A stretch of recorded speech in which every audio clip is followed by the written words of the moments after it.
Assalamualaikum warahmatullahi wabarakatuh. Halo guys, kembali lagi bersama saya Bobrian dan kita akan kembali komentari video di Mr. Setio ya. Ini judulnya orang yang merayakan Natal di rumah dilarang.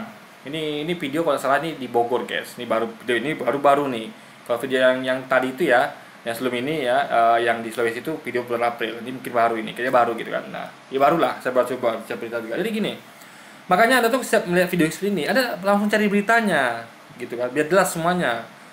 Jadi kalau video ini nggak lengkap guys, nonton satu video ya. Jadi karena yang kita lihat kalau ada video itu kan dari sepihak. Yang liput bukan wartawan. Ingat yang megang kamera ini adalah ibu yang sedang dilarang. Ya. Yang mereka anggap sebagai mereka itu korban gitu. Sehingga akan terjadi narasi sepihak. Seakan-akan yang pihak sana tuh salah gitu. Nah ini buktinya, ini kita videoin gitu loh. Nah makanya kalau melihat seperti itu, kita harus mencari beritanya, apa yang terjadi sebenarnya gitu. Kita belum mendengarkan pendapat dari kepolisian, pendapat dari yang lain juga gitu. Biar kita paham sebenarnya lagi apa. Juga kita harus mendengar klarifikasi dari pihak yang sebelah gitu, yang direkam video ini, yang menarasikan seakan-akan mereka itu yang salah gitu.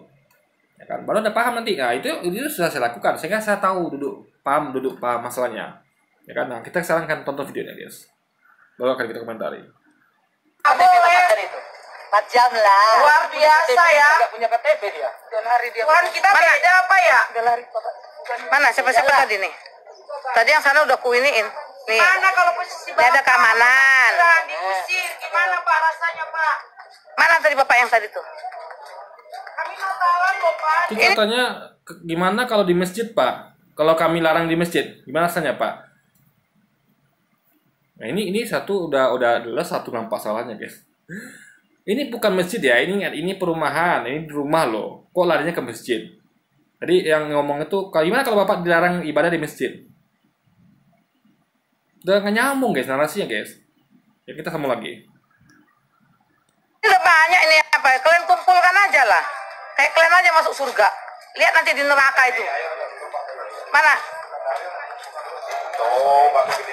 Ayo, rame-rame kalian menghina kami, menjolimi kami. Silakan. Ibadah cuma berapa menit? Terserah.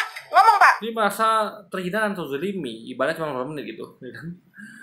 Guys, kalau soal melanggar aturan itu nggak hitung menitan. Apa ada orang melanggar aturan? Oh, kami mau melanggar aturan 5 menit aja gitu. Nggak bisa gitu kan. Tapi kejadian ini ya, perlu ketahui ya, maka baca berita, mereka ini dibolehkan akhirnya guys. Mereka dikasih kesempatan untuk ibadah sekalinya saja, besok nggak boleh lagi. Harus pada tempatnya, yaitu gereja. Nah, itu perlu dipahami. Karena mereka melakukan ibadah bukan pada tempatnya. Ibadah yang bukan ibadah keluarga, bukan ibadah yang bukan ngundang orang gitu guys. Kalau ada kebetulan teman datang, oke. Yuk ibadah yuk gitu. Mumpung ada teman gitu. Tapi bukan dengan cara diundang-undang gitu. Sekali ngumpul orang, bukan begitu guys. Itu kan ada tempatnya, itu di gereja. Sampai kayak umat Islam juga begitu. Kita nih taat aturan. Kita tuh mengadakan, kalau paksa dilakukan di rumah, kayak pengajian, atau apapun itu pakai izin. Undang warga, ngasih tahu RT RW gitu, ya kan? Jadi nggak ada. Nggak, apalagi kalau tempat kita itu minoritas, ya kan? Nah itu kita izin dulu kepada yang minoritas di situ itu loh. Kali tidak mau ada masalah gitu guys. Nah mereka ini kan di sini minoritas. Ya izinlah sama minoritas gitu kan. Jadi intinya adalah semua itu ada aturan. Jangan biasakan hidup tuh suka tabrak aturan. Ketika ada yang negur, Anda merasa bahwa Anda zolimi gitu loh. Jadi untuk apa ada aturan? Coba saya tanyakan, untuk apa ada aturan? Ya kan? Jadi buang aja aturan pendirian gereja sama masjid. Percuma. Toh Anda juga nanti ibadah di rumah, jadikan rumah seperti gereja, jadikan rumah seperti masjid gitu kan. Ngapain Jumatan di masjid? Ngapain sholat jemaah manggil orang di masjid? Di rumah aja azan gitu kan? Saya nih di rumah saya nanti azan nanti ya. Coba deh kalau nak warga terganggu. Ini orang gila tuh gimana ya? Kok azan di rumah? Ada masjid padahal kan? Nah. Jadi logika guys. Kalau saya ngadakan pengajian pun ya itu saya izin RT RW dulu. Pak, saya mau ngadakan pengajian nih. Bapak kalau datang ya. Nah, gitu. Kalau ada waktu boleh datang gitu. Jadi izin guys, izin RT, izin warga sekitar juga. Makanya kita sebar undangan gitu. Kita datangi. Nanti kita di rumah kita ada pengajian ya. Nah, Gitu. Jadi kita tuh nggak apa nggak asal-asalan gitu. Dan kita undang bukan hanya luar juga, dalam kita undang eksklusif gitu kan. Kita ngadakan pengajian, ya kan? Jadi pengajian keluarga. Itu izin juga itu, karena kita tahu nanti bakal ada bising-bising ibaratnya gitu kan. Suara-suara mengganggu meskipun ibadah gitu kan. Jadi sebenarnya guys ya, kita tuh apapun itu ya, sebenarnya itu kalau apalagi ada aturan gitu, ya talah pada aturan. Sedangkan jujur ya, kayak misalnya gini, ini masalah bukan akidah ya, karena kita kan akidah itu adalah salah benar ya. Bagi saya benar, bagi Anda salah gitu. Bagi Anda benar, bagi saya salah gitu. Jadi seperti dua sisi mata uang, nggak mungkin benar dua-duanya, nggak mungkin. Agama di luar Islam bagi saya salah, jujur dengan Anda. Agama di luar Kristen pasti salah. Itu namanya prinsip keagamaan, ya. Prinsip seorang yang beragama itu begitu. Kalau semua agama benar, ngapain Anda beragama satu? Ya bebas saja, besok pindah-pindah, besok Islam, besok Kristen, pindah-pindah gitu kan. Tapi tidak, Anda meyakini agamanya benar, maka agama Anda aja benar, makanya Anda tuh tetap di agama Anda sampai mati gitu kan. Nah, itu logikanya gitu. Jadi sedangkan satu ya aja contoh nih, kayak musik. Saya suka musik pop. Tiba-tiba ada muter musik keroncong yang saya nggak suka. Itu sebenarnya mengganggu. Tapi saya orangnya ya nggak ambil pusing lah guys ya. Tapi kalau ada yang terganggu, dia biasanya ada juga yang datang gitu kan, negur. Ini bapak ini putar musik keras pak. Misalnya saya punya anak sakit nih, atau bapak ini cukup mengganggu suaranya nih. Bapak kan bisa bisa dengarkan untuk kuping bapak aja, bukan ngapain untuk orang-orang ramai pak. Ya kan, saya nggak ingin dengar musik bapak gitu kan. Kan bisa begitu kan. Saya saja putar musik, ya, karena bapak saya negur itu, atau ibu saya negur, atau teman saya negur, kamu putar musik jangan sekeras itu gitu kan, cukup yang didengar kuping kamu aja lah gitu kan. Karena mereka nggak mau dengar, karena mereka nggak suka musiknya gitu kan, mereka punya musik sendiri gitu guys. Itu masalah musik baru loh. Nah, ini soal agama, akidah gitu kan. Nah, itu yang perlu dipahami. Makanya ada aturan bangun gereja, bangun masjid, karena nggak bisa sembarangan tempat tuh dibangun masjid sama gereja, ada aturannya. Kayak di tengah-tengah komplek perumahan itu tuh bangun gereja masjid itu aturannya tempat itu sangat berat sekali kecuali atas izin warga. Makanya orang bangun masjid atau gereja tuh di tempat-tempat di mana mereka mayoritas, sehingga mudah dapat izin warga. Gereja di tengah-tengah kumpulan orang Kristen, pura di tengah-tengah kumpulan orang Hindu, vihara di tengah-tengah kumpulan orang Buddha, masjid di tengah-tengah kumpulan orang Islam. Nah, itu kenapa? Biar gampang ngurus izinnya, biar warga gampang dapat setuju warga gitu. Jadi berat sekali ya membangun gereja di tengah-tengah komunitas Muslim, perkampungan Muslim, atau membangun masjid di tengah-tengah perkampungan Kristen itu berat sekali. Berat mendapat izin warga. Kalau warga setuju, alhamdulillah. Kalau warga setuju, kita mau bilang apa? Masa kita memaksa warga menjadi setuju gitu kan? Kita kan nggak boleh maksa-maksa guys. Kalau warga setuju, alhamdulillah. Kalau warga setuju, kita nggak boleh paksa. Kita pindah tempat lain. Makanya, kenapa paling gampang dirikan gereja itu di tengah-tengah komunitas Kristen, dirikan masjid di tengah-tengah komunitas Islam. Itu biar gampang dapat izin warga gitu. Gitu. Kayak kita bangun masjid di luar negeri susah guys. Kenapa? Karena kita bukan mayoritas di situ, gitu, susah. Makanya Anda lihat ya, masjid di luar negeri itu sedikit sekali. Pertama karena memang jemaat sedikit. Kedua memang itu ngurusnya susah izinnya gitu. Kalau warga setuju ya alhamdulillah gitu kan. Warga setuju kita mau bilang apa gitu. Intinya kita nggak bisa memaksakan kehendak. Anda harus menghargai juga keinginan warga. Karena masing-masing punya keinginan. Anda punya keinginan ini, warga punya keinginan gitu ya. Kita masing-masing sama menghargai gitu. Dan kita akan mengutamakan kepentingan orang banyak. Makanya kenapa ya yang terbaik itu bangun masjid di tempat yang mayoritas Islam, yang gereja di tengah mayoritas Kristen, sehingga tidak ada potensi konflik itu guys gitu. Paham logikanya ya? Nah, jadi seperti itu guys. Jangan Pak. Emang ayo. Silakan. Ayo. Ini saya viralkan ke seluruh teman saya. Teman saya juga bukan orang-orang kecil ya. Nah, ini udah pakai ngancam-ngancam gitu kan. Teman saya bukan orang kecil ya. Ini guys, ini presiden buruk loh. Sudah langgar aturan ya kan, ngancam-ngancam lagi. Jadi seakan-akan saya ini dibekengin orang bukan orang kecil loh gitulah ya kan. Nah, ini kan berbahaya guys ya kan.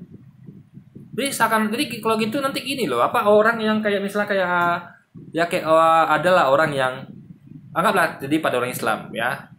Ini kan mayoritas Islam di sini. Coba Anda bayangkan ada orang Islam di tempat yang mereka itu minoritas, kayak di Papua atau di NTT, ya kan? Mereka buat seperti ini. Mereka buat pengajian di rumah di tengah-tengah komunitas Kristen. Coba. Tiba-tiba orang Kristen itu marah. Kenapa? Kalian kok melangkai kami? Gak minta izin sama kami? Gitu. Lalu orang Islam di situ mengatakan, kalian ini ya, saya juga punya kenalan loh, bukan orang kecil. Coba gimana coba? Itu kan memicu konflik gitu loh. Warga dilawan guys, coba bayangkan ya. Maka kita tuh cukup sadar, kita kalau minoritas ya, kita sebagai kaum muslimin, kita paham banget kalau kita hidup di tengah tempat yang kita tuh minoritas, kayak di Papua, kita nggak seperti ini. Jangankan kita tuh head to head dengan warga yang melarang ya. Untuk mengadakan kita mikir 1000 kali. Karena ini bukan tempat kita gitu. Gitu, ya kan? Kita masih mikir, kita masih bisa mikir, ini bukan tempat kita. Ya, kita sedikit di sini ya, hati-hati. Masa tuh nggak semua warga tuh setuju gitu loh. Dan kita juga nggak bisa masa warga. Gitu loh, guys. Jadi amannya ya kira-kira warga setuju apa tidak? Lebih aman lagi minta izin gitu. Kalau tidak, kalau ragu rasanya ya sudah di tempat Anda saja. Di mana ada masjid gereja bikin situ. Gitu loh. Ya, jadi Anda pahami ya. Kita tuh hidup di dunia yang mana itu kita tuh tiap orang tuh punya keinginan masing-masing. Nah, kita harus menghargai keinginan itu gitu loh. Jadi mereka ini tidak melarang ibadah, tapi pada tempatnya. Ada gereja, kenapa ibadah di rumah? Gitu. Ya. Dan ingat ya, ini saya sedikit sampaikan ya, biar Anda paham kronologinya ya. Ini sebenarnya sebelum kejadian ini sudah ada kesepakatan mediasi antara warga dengan pejabat setempat dengan kepolisian, yang mana mereka ini sudah ada perjanjian kesepakatan kalau mengadakan ibadah di rumah itu hanya keluarga saja, 3 orang aja gitu guys, hanya 3 orang saja. 3 orang tuh berapa orang itu, nggak ngundang teman-teman dari mana-mana gitu, nggak rame-ramean gitu guys. Itu ada kesepakatan, tiba-tiba dilanggar gitu kan. Makanya warga ini kok melanggar kesepakatan ini kan. Nah, makanya sampai turun polisi sama tentara ini kenapa? Karena warga sudah gerah karena ini orang kok melanggar kesepakatan. Siapa coba yang nggak gerah ketika ada kesepakatan dibuat bersama tiba-tiba dilanggar? Coba. Dia seakan-akan tidak menghargai keputusan bersama gitu. Nah, makanya warga marah, warga gerah, warga komplain. Nah, karena ini cukup memicu karena ini konflik sudah cukup rawan, dinilai cukup rawan, makanya dihadirkan polisi tentara untuk menjaga orang-orang yang minoritas ini gitu loh. Udah syukur ada polisi tentara yang mengamankan mereka, padahal mereka melanggar aturan guys, melanggar kesepakatan gitu loh. Nah, akhirnya dikasih kesempatan, ya sudah lah kali ini kita kasih lah kesempatan ibadah lah meskipun melanggar aturan gitu loh. Coba mereka melanggar aturan tapi dikasih kesempatan. Kurang baik apa coba? Polisi, tentara, warga, kurang baik apa coba? Udah melanggar aturan, kesepakatan. Coba ya. Masalah gini guys, nanti kalau gitu nanti semua akan seenaknya. Orang akan buat ibadah yang harus dilakukan di gereja, masjid itu di rumah, bebas jadinya. Kalau mau bebas silakan, oke, tapi cabut aturannya. Ini ada aturan tapi nggak dilaksanakan, itu mau jadi apa negeri ini coba? Apa kita tuh menjadi orang-orang yang tidak taat aturan? Coba. Kita biasakan di hidup tuh taat aturan. Dari kecil kita ikut aturan kan? Ikut aturan agama, ikut aturan ini, itu gitu kan? Coba. Gimana kita bisa hidup berbangsa negara tapi tidak taat aturan? Coba. Ada aturan ditabrak gitu guys. Ini presiden buruk ya. Poinnya adalah ya coba Anda bayangkan deh guys ya. Kita ingin kehidupan berbangsa negara ini akrab, tertib, rukun. Caranya apa? Taat aturan, selesai. Kalau masing-masing taat aturan akan aman negeri ini. Karena aturan itu dibuat agar mengamankan negeri ini. Itu gunanya aturan gitu. Kenapa nggak boleh buang sampah sembarangan? Kenapa nggak boleh ibadah sembarangan? Kenapa nggak boleh apa yang lakukan sembarangan? Itu aturan dibuat untuk agar negeri ini aman. masing-masing tuh tahu, oh ini batasnya loh, boleh begini tapi nggak boleh begini, ada aturan di situ dibuat gitu. Kayak contoh kayak merokoklah pada tempatnya, nggak boleh merokok tempat umum, dibuat aturan. Jadi misalnya kayak dilarang merokok di bus gitu atau di rumah sakit. Lalu apa Anda bisa senaknya melanggar gitu, ya kan? Anda malah mengatakan merokok kan asasi saya gitu kan? Coba Anda bayangkan coba kayak gitu guys. Ini nggak bisa. Aturan dibuat untuk diikuti, ditaatin. Nanti orang kalau ini dibiarkan seperti ini ya orang yang negur malah disalahkan. Nanti orang akan terbiasa tidak taat aturan gitu loh.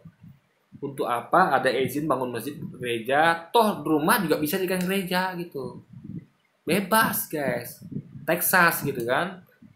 Nah, jadi cerdas dalam berpikir gitu, jangan berpikir sempit. Oh ini dilarang ibadah, jadi saya katakan terus apa sih lagi ya, bukan melarang ibadah tapi konteksnya lebih luas. Melarang ibadah bukan pada tempatnya, ya kan. Sama kayak ada Satpol PP ya atau polisi yang melarang orang jualan di trotoar, jualan di depan toko orang. Bukan dilarang jualan. Buktinya yang lain jualan aman-aman saja. Tapi dilarang jualan ya yang langgar aturan gitu loh. Sama kayak ini. Coba, ada nggak warga ini melarang orang-orang ini ibadah di gereja atau tempat lain yang ada izinnya? Kan tidak gitu. Makanya jangan buat narasi, oh orang Islam dilarang ibadah. Itu narasinya terlalu rancu gitu guys. Sama kayak orang kecil dilarang jualan. Bukan itu. Bukan dilarang jualan, tapi disambung. Dilarang jualan yang tidak pada tempatnya, dilarang ibadah bukan pada tempatnya gitu. Jangan dipotong-potong gitu. Akhirnya kacau nanti. Kayak dilarang melakukan hubungan intim. Ya kan? Bukan dilarang, silakan berhubungan intim tapi pada pasangan gitu. Nanti gitu lagi, lama-lama ke situ larinya guys, ya kan? Kata orang nanti kan, itu kan hak asasi manusia berhubungan intim gitu loh. Ya Anda berhubungan intim pada tempatnya. Misalnya dengan istri aja pada tempatnya guys. Bisa nggak Anda dengan istri Anda berhubungan intim di depan publik, ruang publik? Kan nggak bisa. Pada tempatnya, di rumah Anda atau di hotel, walaupun istri Anda sendiri gitu pak. Jadi guys, semua itu ada tempatnya gitu loh. Apakah salah berhubungan intim dengan suami istri? Enggak, tapi pada tempatnya. Apakah salah ibadah? Enggak, tapi pada tempatnya. Apakah salah jual? Enggak, pada tempatnya. Semuanya pada tempatnya. Yes, itu makanya semua tempatnya diatur gitu. Ya kan? Nah, kayak tadi rumah, ya ingat ya, fungsi rumah adalah tempat tinggal. Kalau Anda mau jualan silakan, tapi kalau mau full jualan ya bikin tempat jualan sendiri gitu. Nah, juga tempat ibadah, silakan ibadah di rumah. Tapi kalau ibadah-ibadah yang manggil orang yang kira-kira mengganggu warga, itu bagian tempatnya sendiri gitu. Ya. Gitu, guys. Kayak jualan ya. Kenapa dilarang jualan di komplek itu yang full jualan itu ya? Misalnya saya punya rumah nih, saya bikin rumah nih kayak udah kayak toko aja gitu kan, kayak sama kayak toko yang ruko gede gitu rumah saya nih. Itu menyalahi aturan. Kenapa? Pertama, IMB rumah ini bukan untuk ruko atau tempat jualan, tapi rumah. Kedua, itu akan buat orang macet. Nanti orang semuanya akan parkir depan rumah saya gitu untuk belanja. Sementara depan rumah saya ini adalah lewat warga komplek ini coba. Makanya semua itu ada aturannya, ya dipatuhi gitu guys. Ya kan? Gitu logikanya. Karena gimana pun ya, kayak ibadah itu pasti ada suara luar gitu. Mau nggak mau pasti ada suara luar, ya kan? Karena mungkin dia diam aja gitu kan, pasti ada minimal nyanyi, ya entah joget-joget juga gitu kan, bisik-bisik lah gitu. Dari di tengah-tengah penggunaan warga, ya ada izin warga gitu, karena nggak semua warga pengen mendengar gitu kan, ya kan? Nah, apalagi ini menyimpang dari akidah mereka. Gitu loh. Sama kayak kita mau buat pengajian di tempat kita tuh minoritas Kristen, kita juga nggak sembarangan gitu. Kita minta izin warga biar kita pun aman ibadahnya, nggak sekonyong-konyong kita dulu lihat nih kiri kanan nih Kristen semua, Islamnya cuma berapa orang, nggak sampai 10 kita bikin ya, itu jadi penyakit namanya tanpa izin gitu kan. Dari awal kita udah mikir mau bikin ini, kira-kira warga setuju apa tidak. Kalau warga nanti komplain gimana, kita mau bilang apa coba. Belum melakukan kita udah mikir gitu. Ini tidak, ini dilakukan, habis itu apa namanya lagi marah-marah pula gitu kan. Sudah ditegur warga melanggar aturan, marah-marah pula. Ditegur warga melanggar kesepakatan, marah-marah pula kan. Nah, gitu. Jadi pakai ngancam-ngancam lagi. Kami bukan orang kecil aja gitu loh, punya teman itu kan. Itu luar biasa, guys. Jadi seperti mau diadu gitu kan. Masyarakat dengan orang-orang mereka gitu. Orang-orang yang mereka anggap bukan orang kecil itu gitu kan. Ya kalau benar pejabat gimana? Masa pejabat mau diadu sama warga coba? Ini kan nggak masuk akal, guys, gitu loh. Maka saya katakan ya, berbahaya sekali hal begini.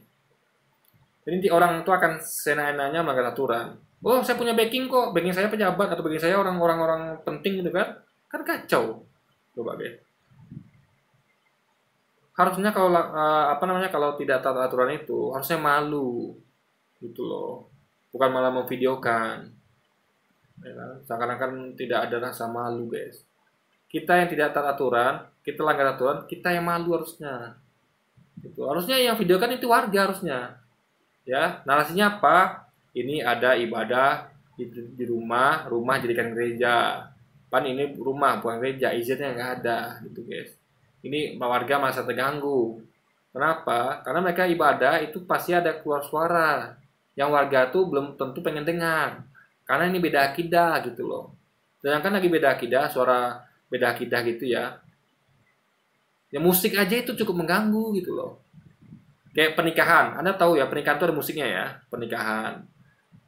Ya, itu izin warga. Kami ada pernikahan nih. Nanti mohon maaf kalau ada suara dangdutan ya. Ada musiknya ya. Nanti izin pada warga. Nggak bisa nikah tuh sembarangan. Nggak bisa guys. Itu harus izin warga gitu. Lalu lagi di parkirnya. Nanti rame nih, datang ke rumah kami nih, parkir nih, izin ya, nanti numpang parkir ya, tempatnya rame nanti nih, jalan kita rame nih. Itu caranya, izin warga guys, gak salah-salah ya kan. Ayo kumpul semua, angkat semua barang batu gede ini. Benar sekali. Tapi kami mohon, ini kan kerugian kalian apa melarang kami beribadah? Apa kerugian kalian? Apa kerugian kalian, Pak? Tanggal 26. Jadi sebenarnya bukan melarang ibadah ya. Dan mereka pun sebenarnya bukan sedang melaksanakan menghitung untung rugi, bukan. Ini mereka tuh bergerak itu bukan karena merasa diuntungkan atau dirugikan, tapi mengajak untuk taat pada aturan gitu. Ya kan? Ada gereja, ada masjid, kenapa bikin ibadah di rumah yang harus dilakukan di tempat ibadah? Ya kan? Karena ibadah ini nggak layak dilakukan di rumah gitu. Ada ibadah-ibadah yang bisa dilakukan di rumah, ada yang ibadah-ibadah itu yang harus dilakukan di gereja. Itulah fungsi gereja, itulah fungsi masjid. Kami ibadah sholat jemaah itu di masjid. Ya, silakan di masjid Anda mau azan, manggil orang silakan. Memang itu fungsinya. Kacau nih kalau saya azan di rumah. Orang lihat ini kok rumah jadikan masjid itu kan? Kok ada azan di rumah gitu. Yang orang Islam pun bingung gitu kan? Ini orang kok apa gunanya kita bangun masjid? Di rumah juga dia ngajak orang sholat jemaah gitu kan? Kecuali saya laksanakannya tanpa ngajak orang. Kebetulan ada keluarga saya, ada teman saya, sudah ya kita jemaah, itu silakan. Nggak ngajak orang guys, nggak manggil orang itu. Sama kayak mereka, nggak ngundang-ngundang orang. Nah, kalau sudah tahap mengundang orang, apalagi orang luar masuk komplek, itu harus ada izinnya. Karena ada jadi kayak polisi juga kan, itu kan ada namanya izin keramaian. Ya. Karena ini posisinya adalah di aturan itu namanya termasuk adalah keramaian. Keramaian apapun itu harus ada izinnya. Keramaian. Makanya Anda tahu ya, kayak malam-malam itu ya ada yang razia misalnya. Itu ditanya tuh, kalian kumpul-kumpulnya ada izinnya nggak? Kumpul-kumpul itu ada izinnya guys. Gak sembarangan gitu loh. Ada izinnya. Kecuali orang kumpul makan di restoran. Orang tahu, oh, ini memang restoran. Tapi yang orang kumpul-kumpul nggak jelas ya, matian kayak di rumah itu kan nggak jelas itu. Ya kan? Karena kalau gereja kan tahu ini ibadah, ini di rumah gitu kan. Makanya sesuatu tuh yang sama kayak remaja-remaja nongkrong di jalan, itu ditanyain itu. Ya kan? Nah, jadi intinya adalah taat aturan itu aja kunci guys. Ya kita tuh belajar dari bangsa yang beradab, bangsa yang taat aturan. Jangan jadi bangsa Texas, ya kan? Semuanya semau kita aja gitu. Ya kan? Bisa jadi kalau ada warga yang komplain, kita masa benar gitu kan, paling kita yang tidak aturan gitu loh. Jadi mau jadi apa negeri ini? Diingatkan warga, tapi merasa dia benar. Jadi masa melanggar aturan benar gitu loh. Kalau gitu untuk apa? Gini lah. Untuk apa ada izin bangun gereja, bangun masjid? Toh di rumah juga bisa jadi gereja di masjid gitu kan? Jadi itu logika sederhana guys. Makanya kenapa nggak segampang itu minta izin bangun gereja atau masjid di tengah-tengah pemukiman? Kenapa? Karena pasti berkepentingan berkelindan dengan kepentingan orang pemukiman gitu guys. Jadi segala sesuatu tuh harus dipikirkan gitu, nggak asal-asalan aja gitu kan. Itu kebetulan Natal hari Minggu aja, Pak. Apa kerugian kalian? Kita cuma 4 jam, Pak. Apa kerugian kalian, Pak? Saya Tolong lahir bilang. juga Pak di Aceh, Pak. Bapak apa kerugiannya? Kalau saya beribadah di sini. Negara, Pak. Kamu dia bicara, Mas. Apa kerugiannya, Mas? Ya, Apa kerugian Bapak? Coba. Serambi Mekah. Kami minta Saya duit bisa kalian. ibadah di sana, Pak. Di Aceh. Kami minta tanah kalian. Saya di sana. Saya kemarin minta sama desa. Peduli, Pak. Kasih kami tempat. Mana tempatnya? Kita hormati. Tempat nggak bisa kalian kasih, melarang doang. Nggak bisa. Tempat coba ngomongnya jadi. Iya, Bapak bilang, Bapak mau kata Pak Lurah kemarin, Pak Desa, apa dia bilang? Semua anak saya. Kalau anak tuh jangan pilih kasih. Tempat siapa? Yang berhak Pemerintah. Ya pemerintah. Ya. Bukan kepala desa. Tapi ini kan kami bukan gereja ini, Pak. Ini tanggal 25. Yang namanya orang Nasrani itu ibadah di gereja. Bukan di tempat lain. Terus? Ini kalau ibu Iya, itu udah betul kata bapak itu. Ibadah itu di gereja, bukan tempat lain. Karena ini kerumunan guys, keramaian. Ya, bukan ibadah keluarga, bukan ibadah personal gitu loh. Keramaian itu ada izinnya gitu loh, nggak sembarangan. Mau Natal kek, mau apa kek, Lebaran kek, apa semuanya kek, ya kan? Intinya adalah ya, kok bisa ada orang-orang yang suka memasang kehendak kepada warga gitu loh. Seakan-akan warga di situ tuh kayak patung gitu guys, nggak punya suara, nggak punya keinginan, nggak punya pendapat, nggak punya istilahnya, punya hak untuk pengennya begini begitu gitu loh. Coba jangankan lagi soal ibadah ya, soal selera aja udah beda-beda, nggak bisa kita pasangkan selera gitu kan. Kadang Anda jatuhnya udah ngundang orang, ngumpulkan orang, ada keramaian.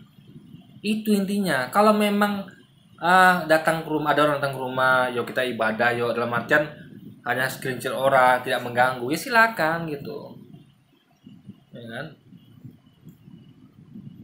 Kayak di komplek perumahan ini aja ya guys ya, atau perumahan lain, itu ada orang jujur ya, kayak orang-orang karaokean keras-keras itu sebenarnya mengganggu guys.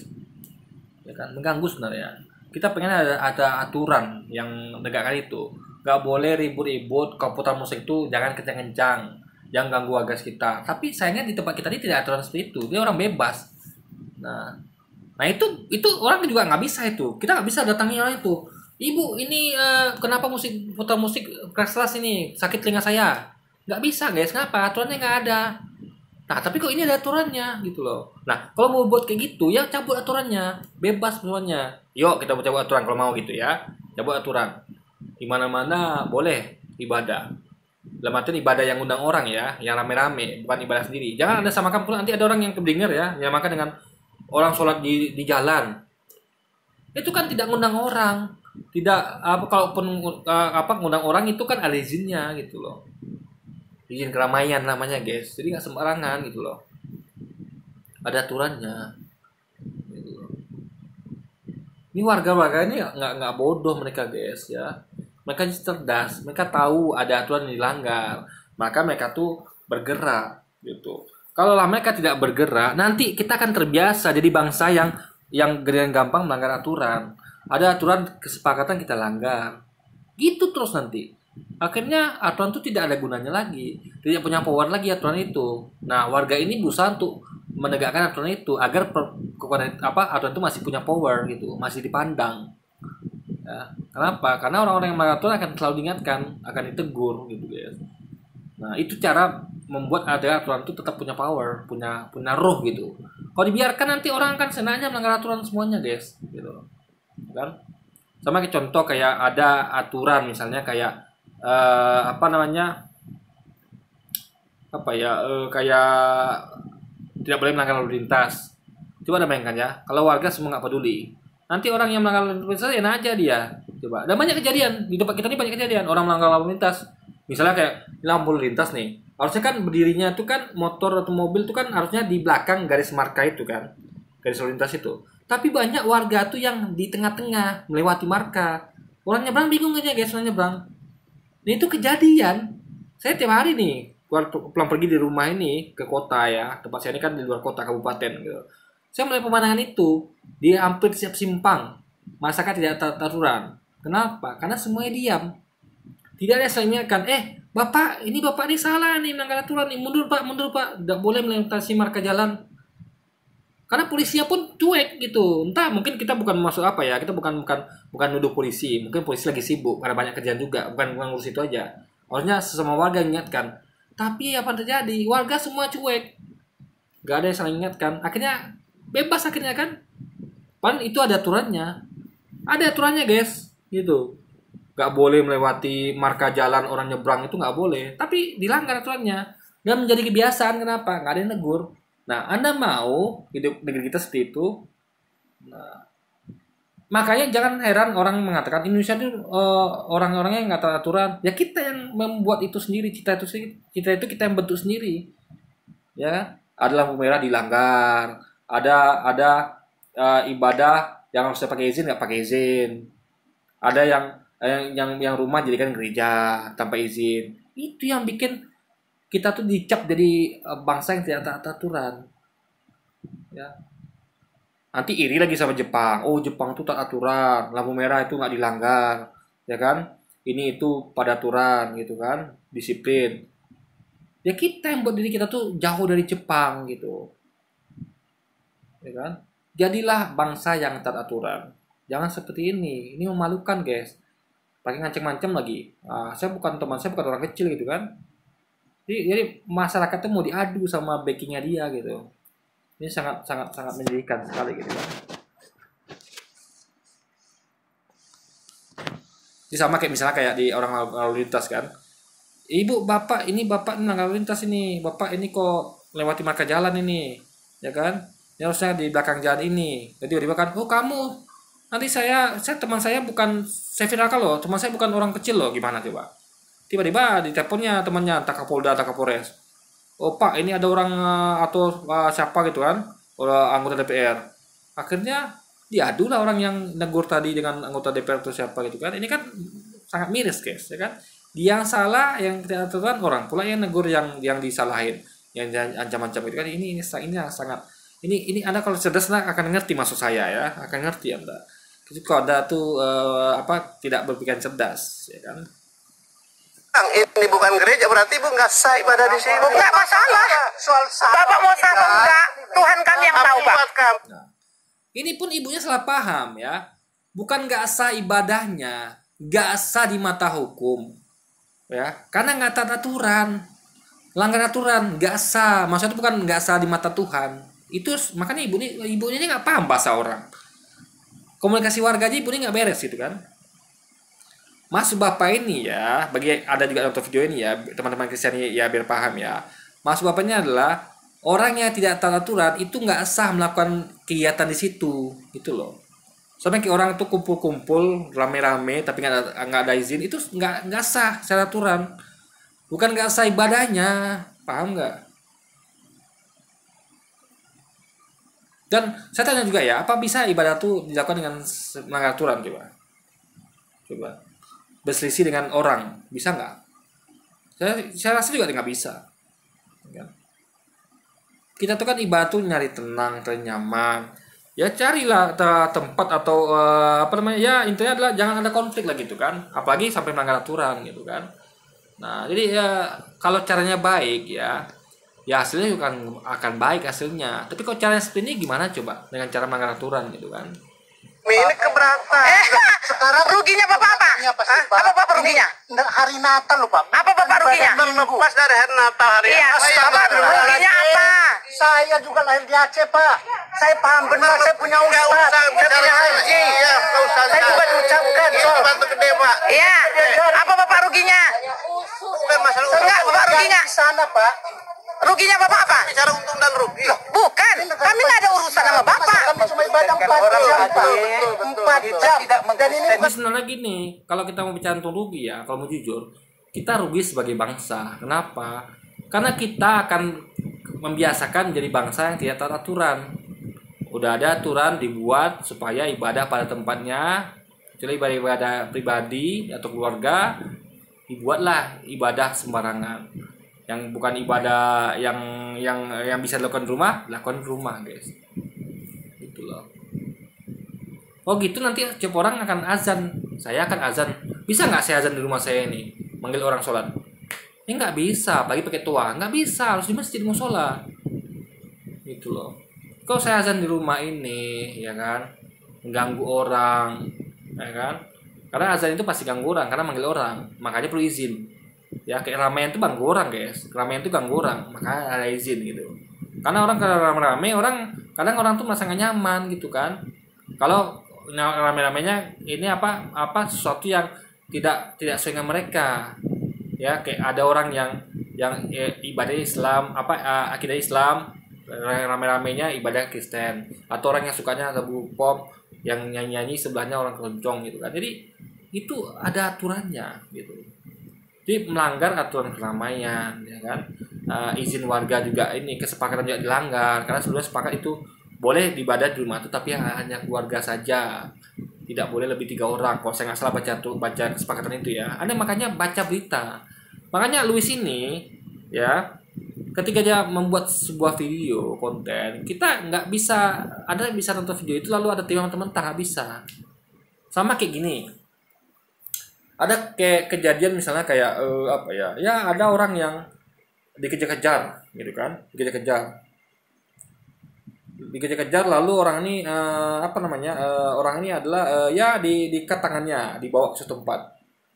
Nah, orang yang paham akan ngira, aduh ini apa sih orang ini kok orang ini ngapain kok ditangkap. Padahal kalau diputar utuh tahu, dengan verifikasi tahu, oh ternyata ini orang memang maling, terbukti mencuri gitu kan, makanya ditangkap warga, dibawa ke kantor polisi gitu kan. Jadi framing itu bahaya kalau kita tidak membaca beritanya, guys. Makanya biasakan berita biar berimbang, ya kan.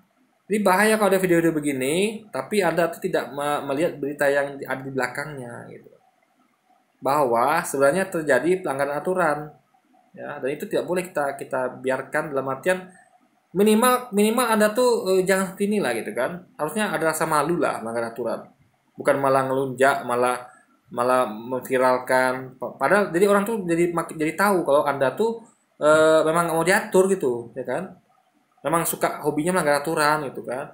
Ingatkan warga malah ngancam warga. Mengatakan teman saya bukan orang kecil loh gitu kan. Luar biasa, guys. Nah, makanya tadi ada kejadian yang ibu tadi itu ya, video sebelum ini, ibu tuh sepertinya kena tekanan gitu, dan tekanan. Karena didikte dia ngomong itu, guys. Mereka klarifikasi itu didikte. Bahkan dia ngomong intonasi aja dia bingung gitu. Kayak bingung gitu kan. Gak biasa dia kayaknya mengucapkan intonasi. Kayaknya dia gak ngerti mana apa itu intonasi gitu kan. Juga dia sampai harus mengucapkan selamat Natal. Panji agama itu dilarang, haramkan mengucapkan selamat Natal gitu loh. Sama kayak dia tuh diharamkan makan babi, itu pasal makan babi dia. Ya kan? Karena didikte itu, coba. Ini kan sangat menyedihkan, guys. Jadi kita ini akan hidup di negeri yang orang-orangnya hidup dengan dibiarkan melanggar aturan gitu. Lama-lama kita jadi bangsa yang tidak taat aturan. Dan ini sangat memalukan sekali menurut saya, dan sangat menyedihkan ya. Kita mau jadi bangsa yang tidak taat aturan. Dan ketika ada yang orang-orang mencoba mengingatkan kita agar taat aturan, tiba-tiba dilakukan seperti ini. Mau. Kalau Anda mau ya silakan. Kalau saya tidak mau. Saya mau aturan itu ditegakkan ya. Tidak pandang bulu. Mau Anda punya teman yang tidak kecil, ya, mau Anda punya pejabat sekalipun, nggak peduli. Kita mau aturan itu ditegakkan untuk semuanya. Kalau umat Islam itu mengadakan sesuatu untuk izin, ya, dan itu makanya umat Islam itu melakukan sesuatu itu di tengah-tengah komunitas mereka, guys. Pengajian di tengah-tengah kaum muslimin, biar gampang izinnya. Coba, ada nggak umat muslim yang melakukan kegiatan pengajian di tengah-tengah komunitas Kristen? Hampir nggak ada, karena mereka tahu izinnya susah. Dan mungkin belum tentu apa izin. Kalaupun dibolehkan, suka ambillah gitu. Karena itu namanya hoki gitu guys. Karena nggak semua orang, nggak semuanya bisa begitu gitu loh. Nah intinya adalah ketika kita melakukan sesuatu, terutama izin dulu, ya kan, dari warga, dari apa gitu. Dan lebih aman lagi, lakukan di tempatnya, di gereja, di masjid, gitu kan. Itu, jadi nggak ada hal seperti ini, nggak ada gitu. Orang juga kalau ada orang langgar aturan juga orang nggak semuanya bisa terima. Anda kok senanya langgar aturan gitu kan? Kecuali kalau semuanya udah memang orang ini memang sama kebiasaannya suka labar aturan. Misalnya kalau ada kayak ini kan, ada orang nih biarkan aja lah, kita juga nabrak aturan kok, kita juga azan di rumah masing-masing kok. Saya juga azan di rumah manggil orang sholat gitu kan, itu oke. Nah, tapi kan tidak begitu guys. Oke, jadi mungkin sekian dulu aja video kita kali ini guys ya. Sampai jumpa lagi di video selanjutnya. Wassalamualaikum warahmatullahi wabarakatuh guys.